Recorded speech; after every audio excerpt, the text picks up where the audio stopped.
Welcome to another edition of IMO Sports with Pedro Justice. Claressa Shields dominated this fight. The first round I gave to Hammer because she took it off. She was calculating, trying to see what she could do. She assessed the jab, assessed the right hand, assessed the movement. She saw that Hammer was slow.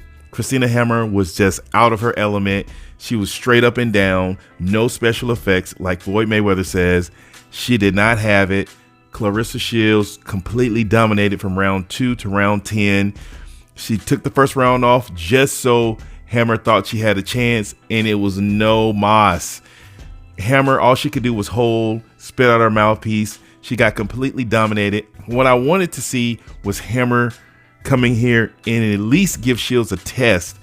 She was straight up and down. It was nothing exciting, nothing surprising, and therefore Claressa Shields had an easy night. She didn't even have to break a sweat. The 8th round, she almost knocked out Hammer. Hammer held on. Good thing for Hammer, the rounds are only 2 minutes because otherwise she would have been knocked out. I mean, she tried. It's just, this is the best I've ever seen Claressa Shields, and I want to applaud her for coming in here with her trainer, John David Jackson. They are a great team. They talk, they communicate. She did everything that she needed to do. Even though she didn't get the knockout, she beat up Hammer and proved that she was the best women's boxer, and she is the undisputed middleweight, the GOAT, greatest woman of all time, Claressa Shields. Let me know what you think. Until next time, it's Pedro Justice.